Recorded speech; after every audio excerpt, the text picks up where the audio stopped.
The biggest battle we will ever have to face is the battle between you and you. It's the battle of taking your mind to that limit and then breaking through.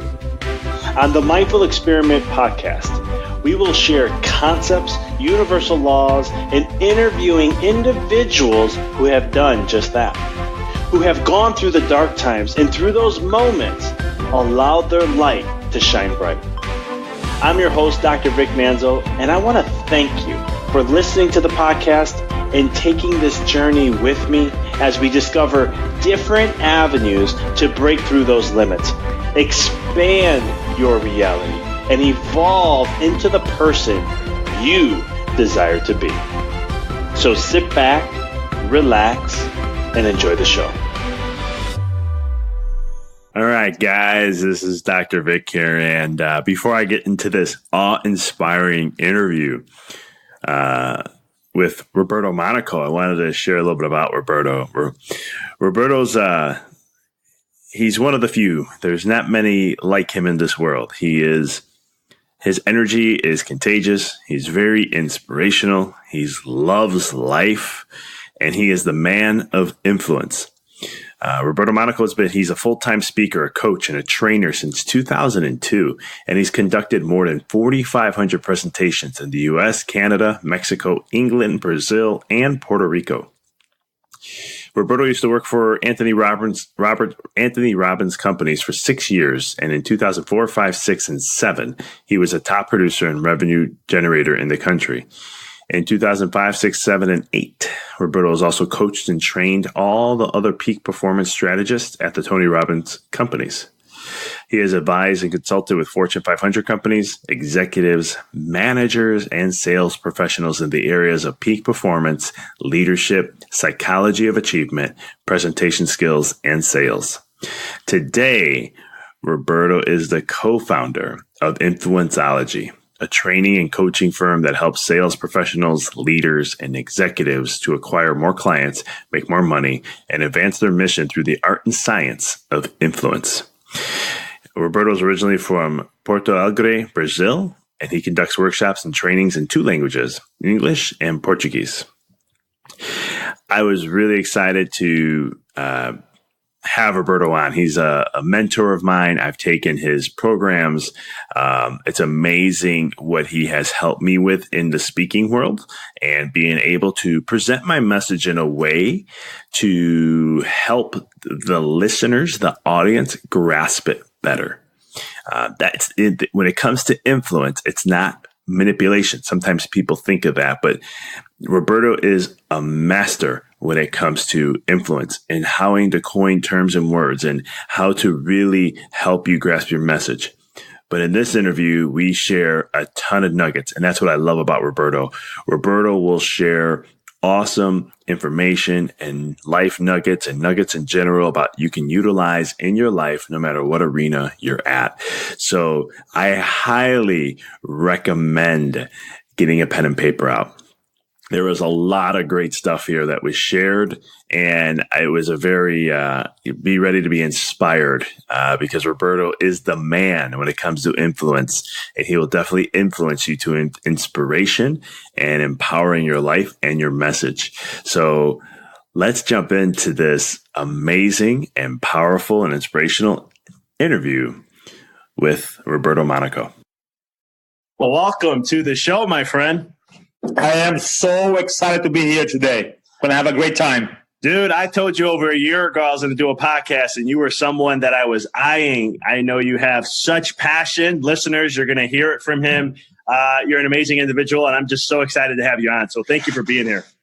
Thank you so much, Dr. Vic. Let's do it, man. Let's do it, man. So let's talk about this whole thing, Influenceology. I mean, you are the man when it comes to Influenceology. I've taken your classes and I've followed you. I look at what you do, and it has helped me immensely in my career.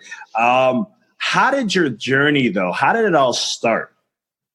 So here's, I think the journey started back in Brazil. Some of you are listening to me right now and recognizing my accent. Some of you are thinking, where's this guy from? So So I grew up in Brazil, then I got a bachelor's in finance. I worked in a bank for almost 10 years. And eventually I decided to quit my job, and I flew to England for 3 months to learn English, to start studying English. Then I came to America, and eventually I found myself, Dr. Vic, in a spot where I was unhappy. And I remember clearly one day, I'm in San Diego, California. I'm reading a book with a dictionary translating word by word. And I found this question. The question was, if I could do anything in my life and I knew I could not fail, what would I be doing today, right here, right now? Now, I know that most of you already have heard this question before, but the first time, really, when you listen to this question in your heart and you try to answer the best way you can, like with 100% authenticity, I'm like, man, I don't know. I really don't know. So I went to this journey. I started going to seminars after seminars after seminars, a lot of self-development stuff. And eventually, it was super clear for me that I want to become a speaker or a mentor because I love to help people.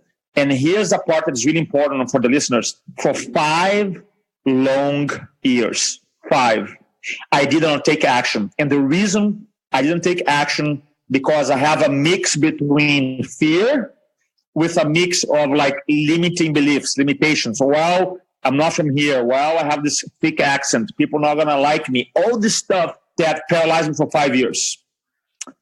And eventually I said, you know what? I want to step up. And I ended up applying for a job with the Anthony Robbins Companies, Tony Robbins. And I remember going to the interview. I talked to the VP of sales, and he looked at me and said, man, you have this great energy, but I don't know if you can speak for Tony and sell his events.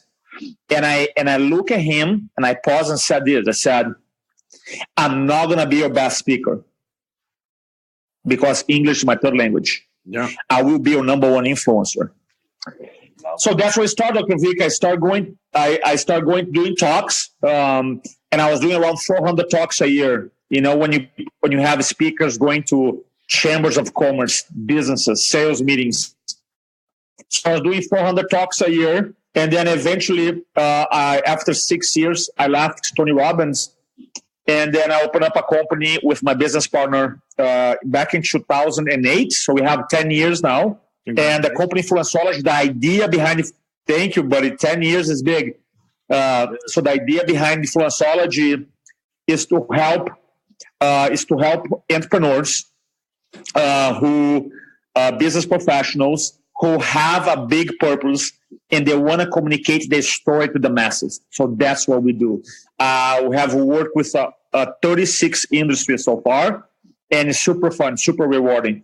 I love it. And we're going to dive into a ton of influencology stuff. One question I wanted to ask is, you know, when you were Tony Robbins, you said that I'm not going to be the best speaker, but I'll be your biggest influencer. Did you end up being that big influencer? Yeah, I did. I actually so I was there for 6 years. My first year, I was in the bottom. So they had like the sales, numbers. I was the bottom. Then I hired a bunch of coaches. And then the last 5 years, I was the number one guy while I was there. And in sales of tickets, ticket sales, we were promoting at the time the Unleash the Power Within event, the Firewalk. So then I started training speakers. That's when my passion for speaking training arrived. Because the cool thing about what I do, what I love about what I do, is when you help someone to become an effective speaker, not only teaching them just one talk, but literally they can go on a radio, podcast, TV, speak in front of 5 people, 50, 500, 5,000. Man, it's pure freedom. It's pure freedom. So I love that. I love every day of my life right now, every day I go to Facebook and I see some speaker all over the world, in many different countries, and I see them speaking, doing talks. They post their videos and pictures, and I feel like part of me is there with them. So that's really fulfillment for me and rewarding. I love that. Would you say that's your biggest lesson you learned with doing the coaching and everything with Tony Robbins? Is that what you just explained? I would say the biggest lesson I learned from Tony Man, I learned. I would say there's two. There's two biggest one, right? One of them, he said he was doing a training one time for the group, and he said this: "Look, you can take everything away from me. My company is plain island. I'll build everything back with the power of influence and the power of my mouth."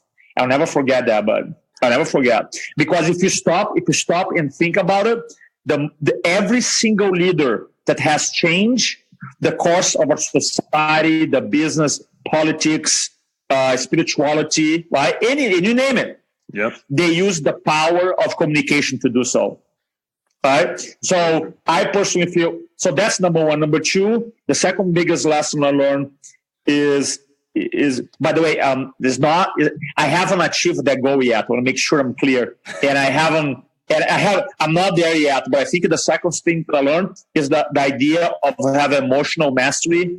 So instead of your emotions run you, you run them. Ooh. And by the way, I'm not perfect. I still get caught up a lot on my own stuff, but I feel like I can tell you for sure with certainty that I am 100 times better than when I started. So I love that. And I appreciate you sharing that, man, because that's the same thing for me. It's just something I battle with is, how to, I think we're all human, right? And we're going to have that. But I appreciate you sharing that authenticity there with all that. Was there a point in your speaking career getting into it all? I know I've heard you share so many stories, which I love, and I'm going to try and pull some out here. But what was like one of the biggest turning points when it came for you in speaking? One of my turning points. So when I got hired, I have several turning points. I want to share one with them. When I got hired, basically the company, they gave you a script, a 25-page script, and they sent you to the field to speak. And I remember I was on my first month on a job, brand new, had no much experience. And I remember looking at my calendar, and I was living in New Jersey, and I saw a meeting with the address was Wall Street. And I'm like, dude, am I speaking on Wall Street? Wall Street. And that was, for me, I mean, growing up in Brazil, poor was a dream, right? So I was living in New Jersey. And if there's anybody, the listeners here know New Jersey, New York area. So I was in Hoboken. I got the ferry. And it was like almost like a movie scene. I was in the ferry, and I had my suit and my briefcase, and the big buildings approaching. It was a beautiful day. I crossed to Manhattan. I get a cab, go to this company, this beautiful building, this huge, beautiful, expensive boardroom, and I start doing my talk. And there's like 10 people, investment bankers there. And within 10 minutes, out of the 10, 5 stood up and left. Ooh. Because my talk sucked.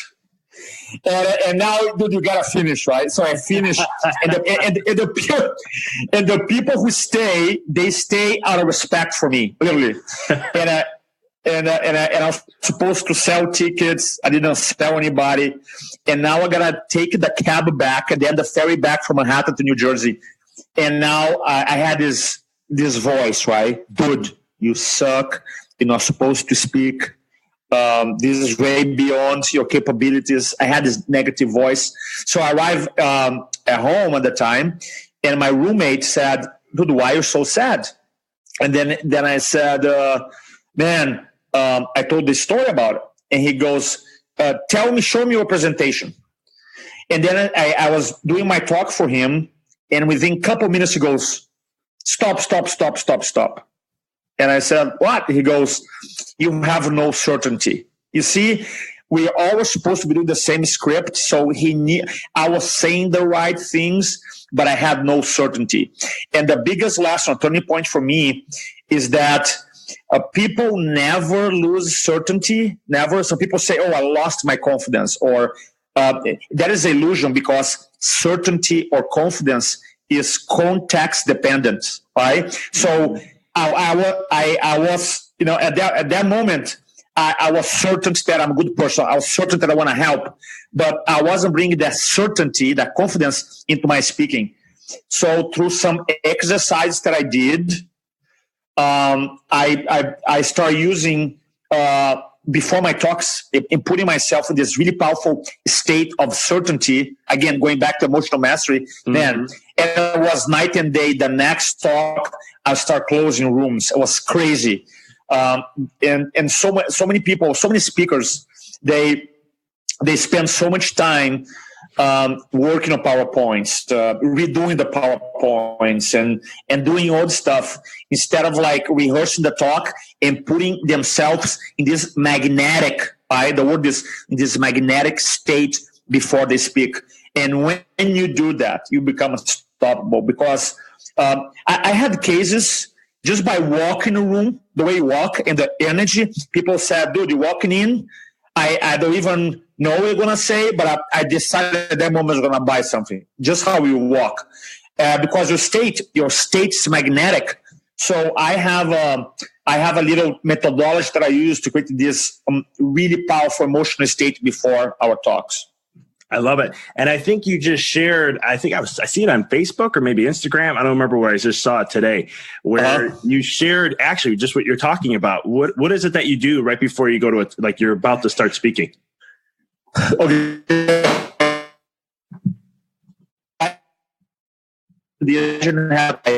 Imagine you have a triangle. So in one leg, I really put myself in a state of empathy.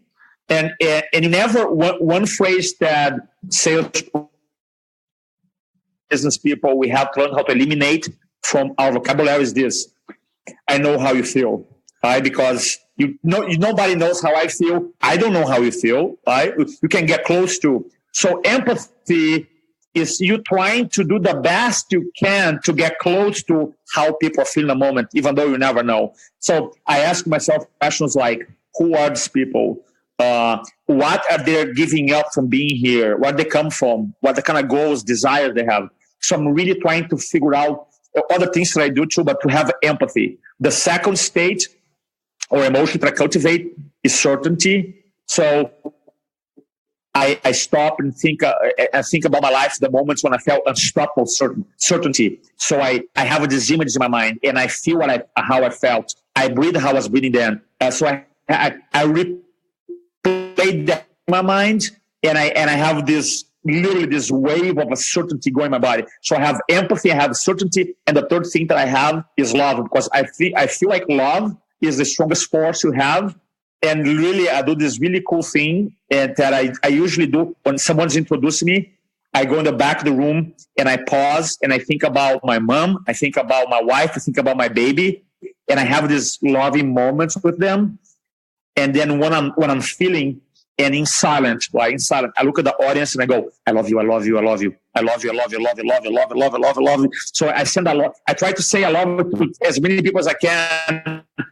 So now I'm cultivating the state of certainty, buddy, between empathy, between certainty, and between love, right? And I'm telling you, it's magnetic. And then I have this incantation that I say, I pray my words awaken the inside of you so your purpose roars the way it should. I pray my words awaken the inside of you so your purpose roars the way you should. Man. And then eventually that state is pure, is magnetic. People feel that you want to help out. So anyway, so that is how I cultivate this powerful state. That is deep stuff. And I mean, that just relates to a lot of like stuff that I teach on the quantum physics side. It's your vibration. You're raising it up. You're getting it as high as you can. I know you say state. I know Tony Robbins talks about that too. Like your powered state, your power state, getting into that. Monumental. And I bet you already know, you've probably tested this out a gazillion times. When you don't do that, look what happens versus when you do that, the influence and the power you have coming is drastically different. Would you agree? Oh, it's amazing, dude. It's amazing because so many people they're caught up on this state. Like if you think about the majority of people, not everybody, but the majority of people, right before they do a presentation, they have feelings of uncertainty, fear, anxiety. Right? Mm-hmm. Am I good enough? And man, I cannot go away. Because either I'm going to influence my emotions or I'm going to allow my emotions to influence me. It's very simple. So when you, it's not like you're going to be able to be successful every single talk, That is not what it's about. It's about you become consistent. So when your message is consistent, and your state is consistent, and your office is consistent, most likely you're going to achieve results, better results. And I'm telling you, I don't want to say it's 100% predictable that you're going to close the room every single time, which is not about that. But I'm telling you that if you focus on your state, if you focus on your message, then you're going to experience consistently higher conversions, whatever you're selling or promoting, or even if you're selling an idea, idea selling. People are not quote buying your stuff, but they accept your idea. So you're going to experience better adoption of your idea. I love that. So let's say we have someone who's like looking to, because, what is it? Public speaking is the number one fear thing over death. Yeah. Right? Yeah. It's close to that. Yeah. Right. So, or number two to it, but it's one of those things. So for someone who is like, oh, I would love to do that, but no, I'm afraid to get up. Do you have like a personal story, something that you've went through that kind of shifted your mindset in a way? Because I remember hearing the story and I love it because it's helped me out drastically when you were when you were in Mexico. That story. Oh man, because that's profound. That's such a powerful. So if you don't mind sharing, So share. It's a little long story. I'm gonna try to make short here. So when I left Tony Robbins, so when I worked for Tony Robbins, I left the company in 2008, and my previous boss, his name was Gene, and Gene invited me to. He left the company, Tony Robbins, and he went to work for a guy named Chet Holmes. Chet Holmes was an international bestseller. He wrote a book called The Ultimate Sales Machine, which is an amazing book. Highly encourage you guys to. He passed a couple of years ago. So anyway, Gene started working in Chet, and then Gene called me up and said, "Hey man, we are doing this big event in Mexico City for 2 days, and Chet's speaking for 2 days for the largest construction company in Mexico. Check this out: the second largest construction company in the planet." And I said, "Good for you, buddy." I thought they're massive. And then Gene said, "Hey, we need a guy who can translate chat in Spanish and be very dynamic. Can you do that?" Now, by the way, Roberto, I'm from Brazil originally. I speak Portuguese, and I took some classes in Spanish. I said, "Yeah, of course I can do it." But I haven't spoken Spanish in 10 years. Now, I didn't tell him that. And then a week passed by, Gene never called me. I said, "Okay, the deal is off." And then I never forget, Sunday evening, he calls me up and said, "Hey, man, we closed the deal.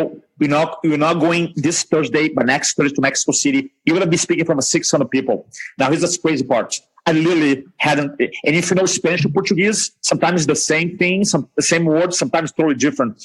Yep. So I panic, and I hire a teacher for 5 hours a day, literally Monday, Tuesday, Wednesday, Thursday, Friday, Saturday, Sunday, Monday, Tuesday, Wednesday, and then Thursday we fly to Mexico City, and they send me 500 slides, okay, to do 2 days, and I'm rehearsing, okay.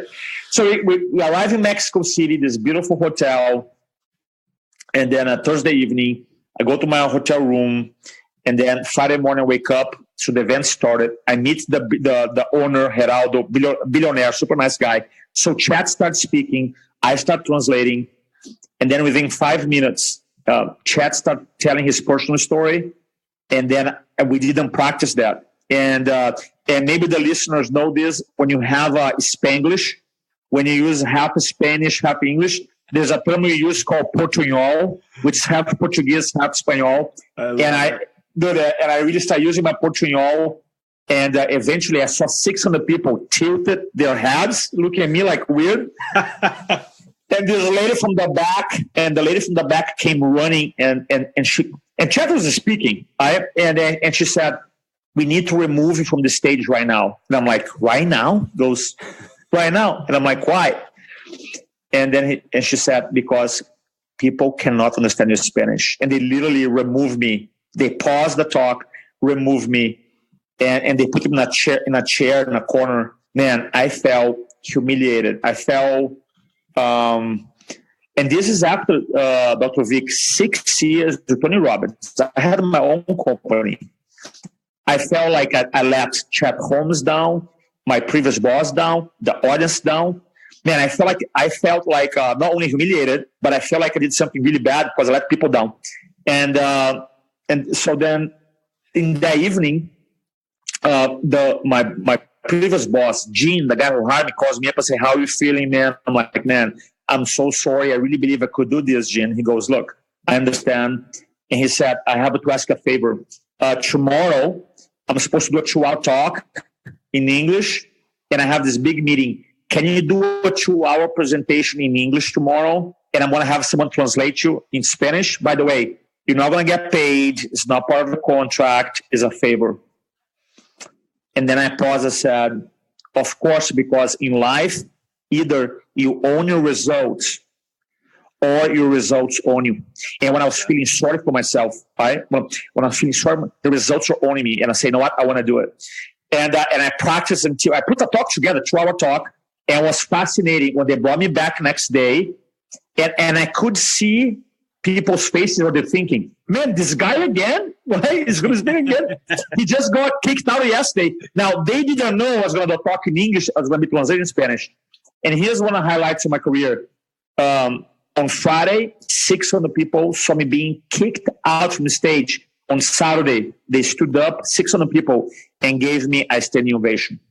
And the only reason I say that, I'm telling the story here, is because in life, we all are going to fail, right? We are going to fail. But you have to, but it's worth it when you are able to take lessons from it, right? Because I believe that your message is worth it, your impact is worth it, right? So that was the biggest lesson that I took. So if you feel like, if you're afraid you're going to be humiliated, embarrassed, man, I don't think it's going to be worse than I did, you know? And I remember you saying too, like the moment you will actually feel that you were truly humiliated, or I think it was humiliated, is when you have every single person in the world or be judged, whatever. I remember that quote. Oh, that's funny. Yeah, that's another story. Oh man, you're pulling a lot of stories for me today. It's good. So that was great. I had that. So years ago, I was coaching this guy. I was doing life coaching at that time. And I had this gentleman who he had this who had this huge fear of rejection, right? And then so and a lot of people, they're clear about their values, right? Oh, I want to experience more success. I want to experience more, abundance, more health, more wealth. But they're afraid of being rejected, so they have these conflicting rules. So they're clear about what their goals, but they don't realize that they have these values or these rules that sabotage them. So one of them, for this guy specifically, was rejection. So during my coaching call, I asked him, what has to happen for you to feel rejected? And he looked at me, he said this, he said, "Well, Roberto, I never thought about it, but here's my rule. Every time I walk in a room and someone look at me in a weird way, I feel rejected." And I'm like, "Go again? Tell me again." He goes, "Yeah. Every time I walk in a room and someone look at me in a weird way, I feel rejected." Now, let's pause here. How often do you think that's going to happen? You walk in a room, someone look at you in a weird way. Look, every single time. Every time, yeah. Every time. Yep. So you see, we all, and this is really powerful lesson as well, because we never stop to think about our own rules about rejection. Right? So if you're listening to us right now, I ask you, what has to happen for you to feel rejected? Right? And you'd be like, "Well, I don't know." Well, I'm here to tell you that you have a rule. Maybe it's an unconscious rule. And our job here is to make sure you bring from unconscious to conscious. So then, because you're the only person who can set up those rules. So I told my client, I said, "Here's my rule. Roberto Monaco, I feel rejected when 8 billion people at the same time look at me and say, 'You suck.' Then, only then, I want to feel rejected." And then people start laughing. "Come on, dude, that's stupid." They say, "Okay, so tell me your rule. You tell me your rule. You tell me, what is it? Is it 5 people? Is it 500? Is it 1,000? So anyway, the key point is that we all have different rules, right, about being rejected. I love it. Yeah, and it's so true. I mean, it was such a profound statement when I heard that, and I was just like, I mean, I've done speaking for a while beforehand, but, going through your seminars and stuff, it was one of those things where I was able to hone, and we're going to talk a little bit more about this stuff that in the influenciology side of stuff. But it was one of those things. And when I heard that, I was like, yeah, I'm just going to go and do my thing, and things happen. I'm going to laugh it off. I'll joke on myself when I make mistakes and have fun with it, and just remember it in my head. No, so this is today. So today, I had. If you go to my Facebook page, you're going to see this story. My client actually recorded a video. You might know him. So here what happens. He's an experienced speaker, and he did he did 6 talks. He was going to corporations in Canada, did 6 talks trying to convert people. And all the 6 talks go 0, 0, 0, 0. And he calls me freaking out, say, dude, I need help. So I did this coaching call, half an hour. I shared with him 4 strategies. And then he went up next talk and closed 50% of the room. Why? It's not perfect, but from 0 to 50 is a big jump. Massively, yeah. And then he called me today and said, dude, I forgot to say the best part. And I'm like, what is it? He goes, dude, as I was starting, I went to kick a chair. And I farted really loud in front of everybody.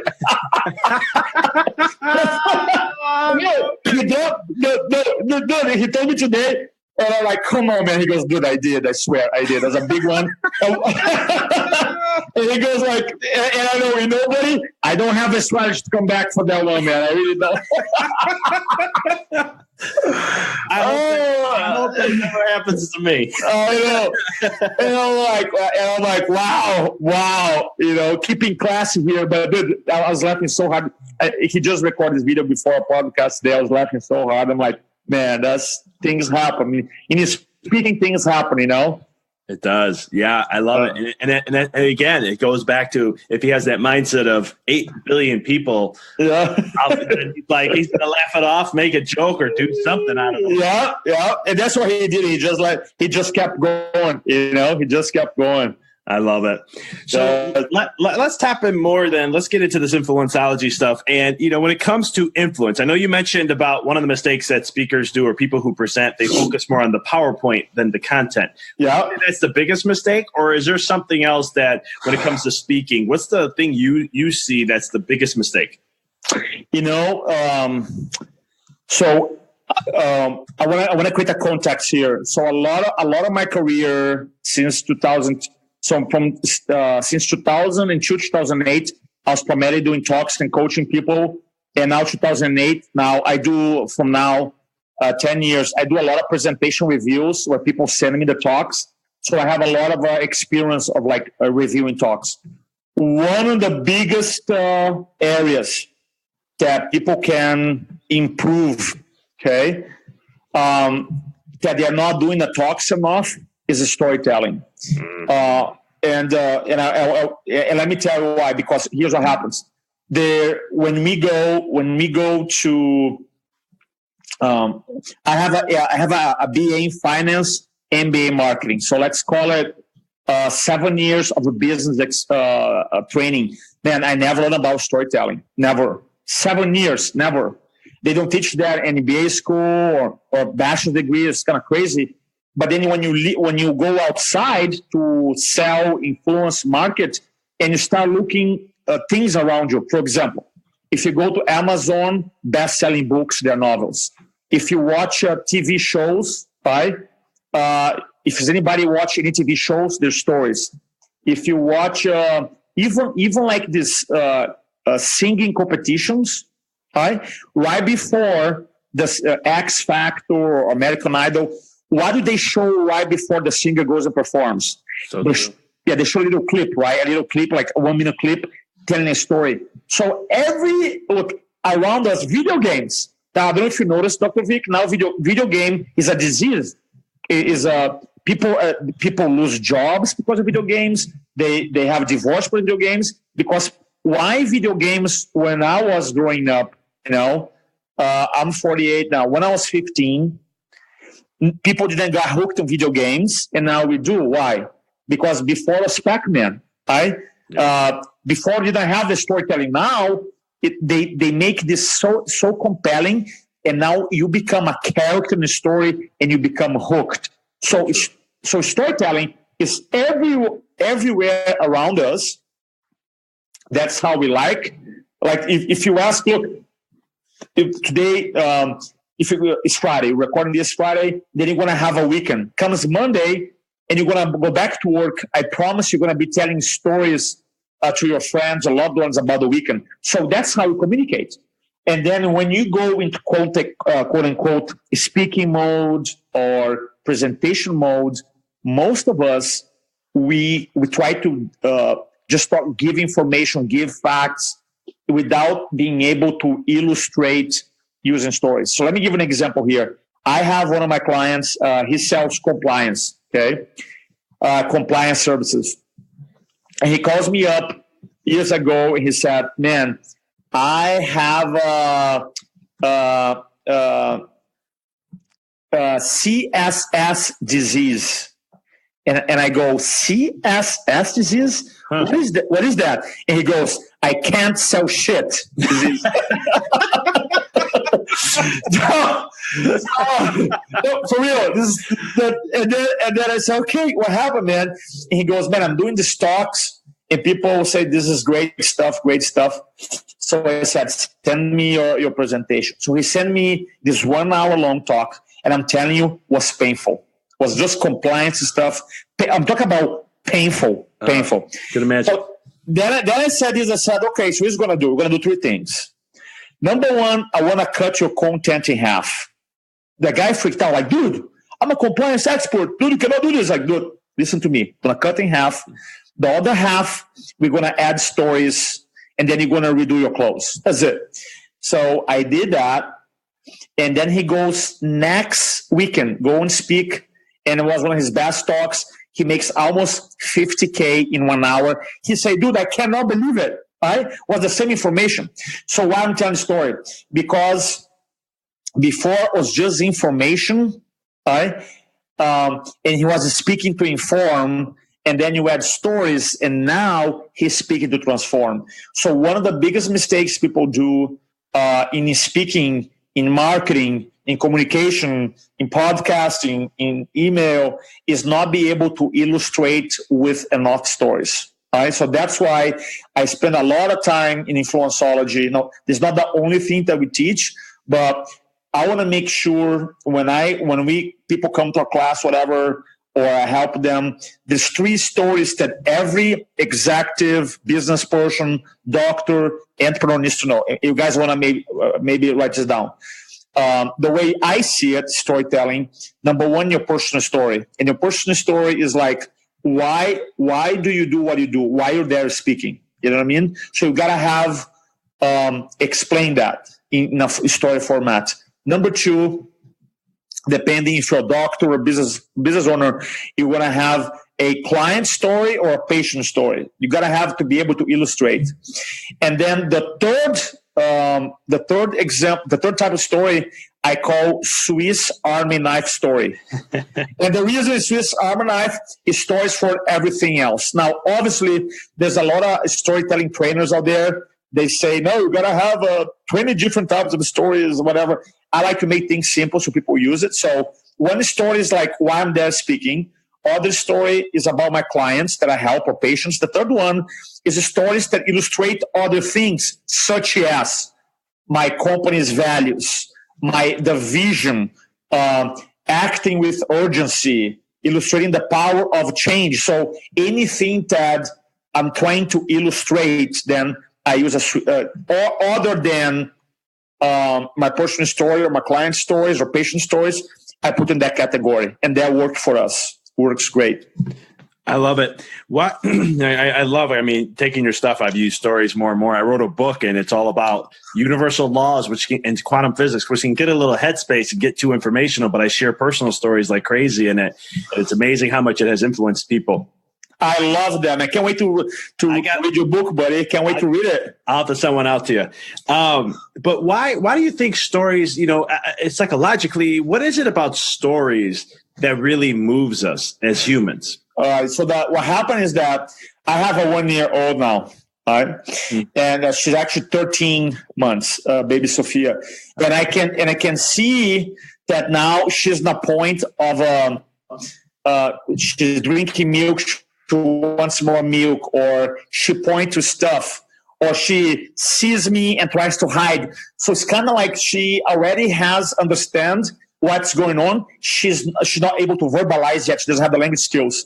And there's a psychologist that his name is Jerome Brunner from Harvard. He said that stories come before language, which means that she already has a story in her mind.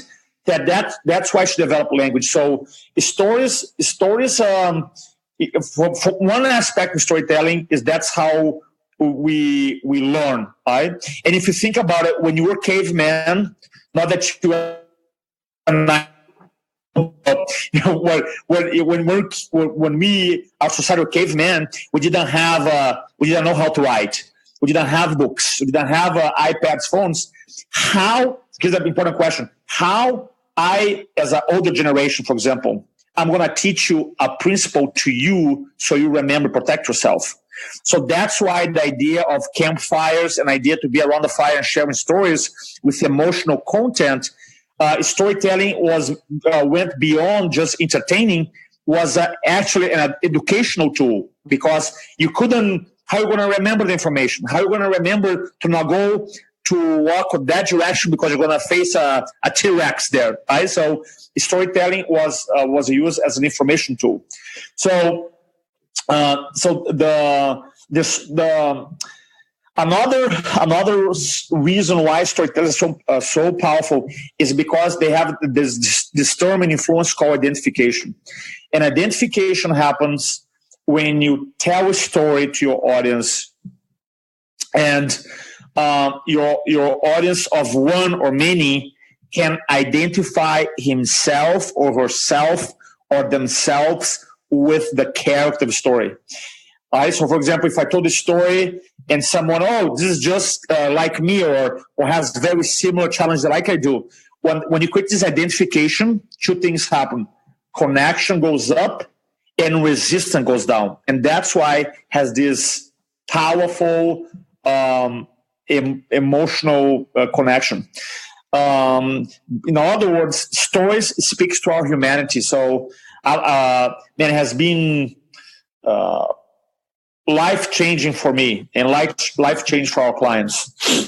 And being one, I know that it has for me too. And it's just, like I said, I think for me, when I share stories, it's really just being personal and connecting, going to the identification side, but then also showing your authenticity and just being like, hey, here's me, here's a story, here's what I've went through. And like for me, even with patients, when I'm working with patients, and some patients, they want to get out of pain. Their focus is, I want to be out of pain. And in my practice, we're a lifestyle practice, but I tell them the journey takes time. And then what I do is, instead of giving them all this information, I just tell them, last year, I tell them I was in pain for 7 months, where I couldn't barely get out of bed, to I was hoping I can adjust for the day and hopefully survive. And that was my life for 7 months. And when they hear that, and I said, I never gave up, because I knew what I was doing was helping me move in the direction because of what my history was. And when I say that, they're like, wow, 7 months, I can't believe that. But I'm like, yeah, but now I'm stronger, better, and I'm slowly recovering back to where I need to be, but I know I'll be better when I get there. Really powerful, really powerful. And the other thing too, speaking to your point, Dr. Vic, is that, and I see this over and over and over again. People want to go out and they spend this hours, talk about hours, writing the content, what about put the slides. Yeah. And then I said, look, here's what you do. You come up with your major points of your talk. For every major point, you have a story, and you find these stories that have happened to your life. You don't have to memorize. You don't have to write them. Now, eventually, if you want to write them to make them a masterpiece, you can. But if you're doing a talk and have a conversation, then this is your life. This is your experience. So instead of looking outside, and I see this, unfortunately, a lot in the self-development business, where people look outside, say, and try to emulate someone else and say, no. Look internally, look about your experiences, your stories, and be able to share, because I think Annette Simmons said that a story is not a story until it's told. So if a story happens to you, that means that you're the one responsible to give life to it. I love that. Yeah, it's so true. And also, another thing I learned from you guys is that, ever since the seminar, all my PowerPoints are just pictures and one words now. Boom! Oh, man, I have a big smile. I have a big smile now, buddy. I have a big smile. I have a big smile, buddy. Because then you get people to focus on you, and then you get to do your thing. So I thank you for that, Jermaine. And it makes presenting a lot more fun. Way more fun. I have a saying that I said, when you love speaking, speaking loves you back. It's so true, though. It's so true. It's been a blessing. It's been freeing, like you say. It's very freeing to do all that. So I got a couple questions before we wrap up. Some simple ones. I always ask them. It's just something to, we all have something that has shifted us in some way or form. Mm-hmm. Is there a book that you've read that was like now when someone asks me this question, I'm like, man, there's so many books that have changed me. Yes. Yeah. But is there one that comes to mind, the first one that pops in your mind that like was a big transition, made a big shift in your life? Yeah, I gotta give credit to Tony Robbins, his book Awaken the Giant Within. Nice. Specifically, there's a chapter about values elicitation, and sometimes you read the book and they have exercises and you don't do them, and then at that point I'm like, I'm gonna just do it. And when I got super clear about my values and my rules, man, that little book has changed my life. So I want to give it credit. Even if you read it, I encourage you to, I'm gonna read it again, because you change as a person and your values change. What do you value most in your life right now is not the same thing as you valued 10 years ago. Now, some of the values might be, some of the values the same, like, for example, impact or integrity, right? So some things don't change, but some of the things that you value most 10 years ago is not the same now. So it's always good to be clear about your values, and I feel like that book has a great chapter on it and really has helped me. I'm going to have to revisit that one. Yeah. Now, you mentioned 10 years. This is great because I always ask this question. What advice would you give your younger self 10 years ago that you know now?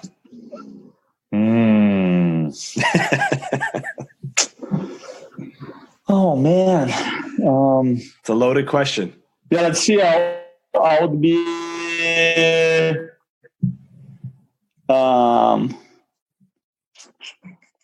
so to be, so here's what I would say. I'm just trying to think. I would be 38, 10 years. You just started Influenceology. Yeah, that's it. Yeah. So I would say one advice that I'll give myself is to become even more consistent with my communication, because I went through periods where I was it was kind of like valleys, right? Up and down, up and down, up and down. Mm-hmm. And looking back in this 10 years, that's a great question, because I don't know, when I left, when you work for Tony Robbins, which is the biggest brand in personal development, man, you open pretty much every door. I mean, literally, say I work for Tony. And then you go from Tony Robbins and you say, hey, my name is Roberto Monaco with Influenceology. Who? And the next day, nobody wants to talk to you. Unbelievable. And then I would say, man, the key word would say be consistent with the message, man. I would say, look, because we have so much noise, so much information. We live in an era.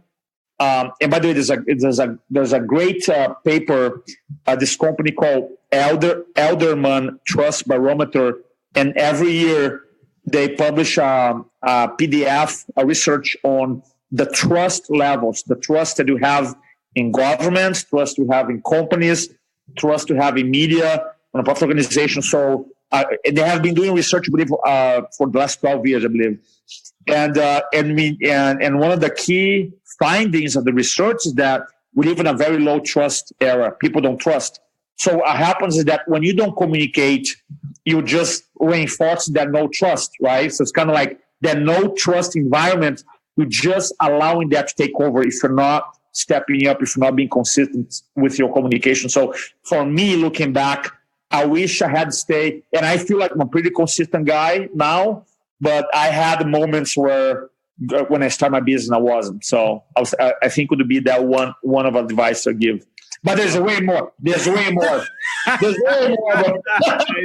I know.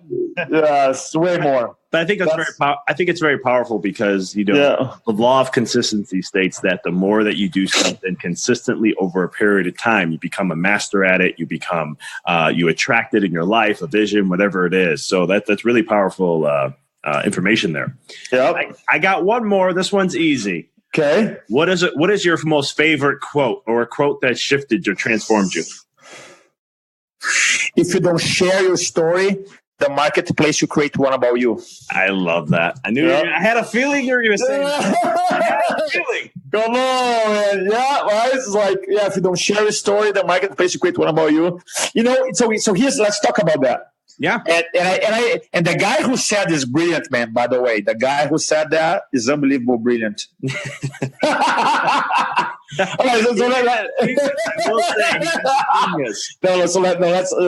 Okay, so here's a story.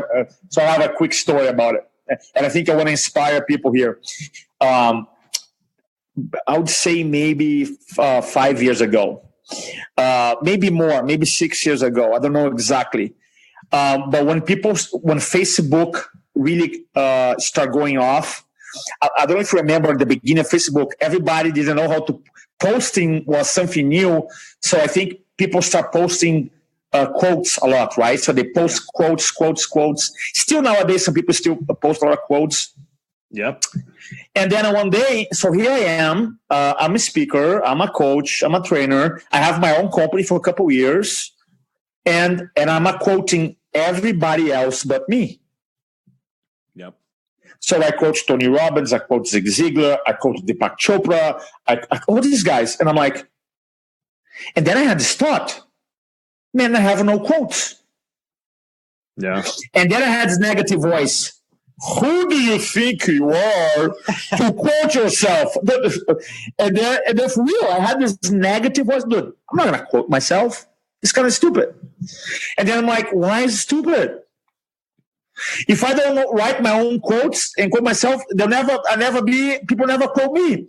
So then I start writing quotes, and I have probably 115, some better than others. Some I call them power lines. Nice. Some of them, and I always have my wife to review, and she goes, "No, this is terrible, man. You got to redo that one." And they will. They Hey, but look, and I keep doing because now the cool thing about it is that is like, and a quote is like when you have this big idea and you put it into just really powerful, compact line. And if you are in the business of speaking, in the business of influencing, in the business of changing minds, then that's something that you want to develop, because sometimes you don't have a lot of time to communicate. So sometimes I go in and even 2 minutes, 3 minutes, man, I drop a couple. I have so many power lines now that I drop, and people are like, man, that's powerful. It's an easy way for your message to pop, for your message to stand out, for your message to get attention. So I highly encourage everybody here to say, you know what are some of my quotes, and start writing them down. I love that. And I started doing that after your seminar. I think it was almost a whole year straight on Instagram. I was just posting quotes of my own, and I've actually I've tracked them now too, just like you. And I told my wife, I said, after 40, hopefully I'll have like 300 quotes. Yeah. I'm going to write a book, and it's just going to say quotes by Dr. Vic. It's out there into the public. Nobody may buy it. I don't care if someone does. I'm putting it out there into the universe, just saying, here it is. I'm leaving. I love it, buddy. I love it, man. Right before we end, there's one thing I wanted to share, because you brought up the whole quote thing. And I remember at your actually, I heard you say this at my Dr. Troy's seminar in St. Louis. Right? Yep. And you shared this one thing, and I remember that day after you stated this, I went out and bought, and I'll say it in a minute, but why is it that you would never wear someone else's jersey? Because I gotta have my own name in my back, right? I gotta have my own name, Monaco, buddy. Yeah, that's it. Man, that was powerful, man. But I remember you saying, and this is what happened to me is when you said this, is like the only time I would ever wear someone else's jersey is if they wore mine. Because why am I going to celebrate someone else besides myself? So the jersey, it's another story. So the jersey story is really powerful. So I'm from Brazil originally, and soccer is a big thing in Brazil, like huge. Imagine you combine baseball, football, and basketball into one sport, that's soccer. And when you go to Brazil, man, everybody has jerseys from soccer players. By the way, I'm not bashing if you have a jersey. That's not my point. Yes, of course. But I was doing this conference for 200 salespeople, and I see these guys. They're very passionate about the soccer fan. And then my last was like, how many of you here have a soccer jersey? 200 people stand up, right? Their hands would say, great. And I said, how many of you here have a jersey with your own name in your own back? Nobody raised that. Nobody raised their hand. And then I say, so you're proud to have someone else's name in your back, but not your own. Love that, dude. So and then I pass these white jerseys with the pens, and they wrote their name in the back and put number 1. Dude, they were, and there's more to the message and the delivery and how to exercise, but they walk away so proud, man. And you gotta be, man. You have to be proud about yourself and your life and your journey and your purpose and your mistakes and your failures and your lessons. You have to own that. I love it. And at that night, I bought 2 Cub jerseys, one for my wife, one for me. Number 1, put Manzo on the back, and it was done. Yeah. I freaking love it, dude. I love it. So this was, Roberto, this was awesome. As always, you bring awesome things to the table. For the listeners there, how can they connect with you? The best way, I have 2 websites. One is for business professionals. You can go to influenceology.com, the word influenceology.com. And then if you're a chiropractor, then I have another website specific for chiros called chirospeaking.com. chirospeaking.com. Awesome. And I'll have that in the notes. Roberto, I want to thank you for being here, brother. This was awesome. Awesome, baby. Dr. Vic, I'm so proud of you and for changing so many people's lives. And it's an honor to be here with you today. Thank you. And I thank you for being a part of this. Thank you for listening to the podcast. For past shows, please visit www.empoweryourreality.com. I hope this show inspired you and added to your life to help you on the journey to rediscover who you really are. To connect with us on Facebook, please visit www.facebook.com/Dr. Vic Manzo. Check us out on Twitter. The handle is Dr. Vic21. Follow us on Instagram, www.instagram.com/Dr. Vic Manzo. If you were inspired by the podcast, pay it forward by sharing it with someone who you know can benefit from it. Thank you again for listening to the Mindful Experiment podcast, sharing paths to help you rediscover your infinite potential.